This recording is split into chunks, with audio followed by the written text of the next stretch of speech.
बच्चों में आज आपको कक्षा 8 का बुद्ध चरित्र का पाठ 4 संवेग उत्पत्ति के बारे में पढ़ाने जा रही हूँ। पाठ का सार। कुछ दिनों बाद सिद्धार्थ को पता चला कि राजमहल से बाहर एक सुंदर उद्यान है। उद्यान मतलब एक बाग है। सिद्धार्थ ने उद्यान को निहारने की इच्छा व्यक्त की। महाराज ने वन विहार की आज्ञा दे दी। राजमार्ग को अच्छी तरह से सजा दिया गया। ऐसा कोई दृश्य न था जिसे देखकर राजकुमार के मन में वैराग्य उत्पन्न हो। देवताओं को बड़ी चिंता हुई कि यदि कुमार में वैराग्य भाव पैदा न हुआ तो क्या होगा। तभी सिद्धार्थ को एक वृद्ध दिखाई दिया। वृद्ध को देखकर सिद्धार्थ चौंक गए और सारथी से पूछा, यह कौन है? यह सफेद बालों वाला, हाथ में लाठी लिए क्यों है? इसका शरीर इतना क्यों झुका हुआ है? ये बुढ़ापे के लक्षण है। बुढ़ापे में रूप और शक्ति का हो जाता है, जिसमें स्मृतियां और इंद्रियां शिथिल हो जाती हैं।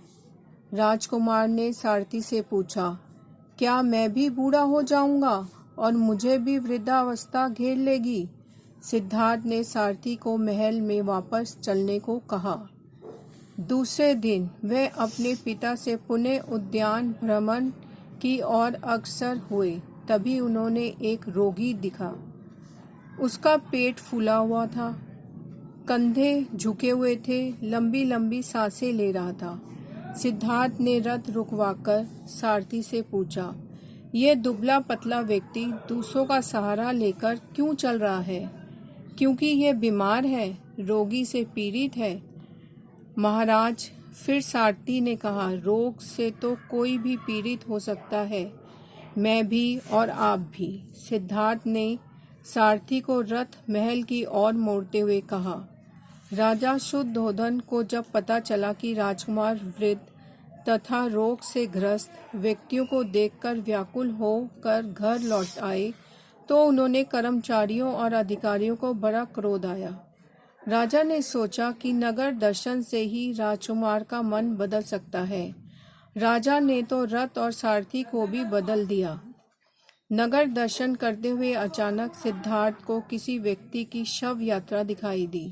सिद्धार्थ ने रथ रुकवाया और सारथी से पूछा, यह क्या है? 4 आदमी अपने कंधों पर उठाकर किसे ले जा रहे हैं?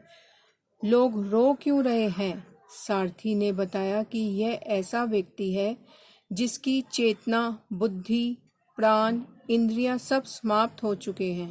इसकी आत्मा परमात्मा में लीन हो गई है।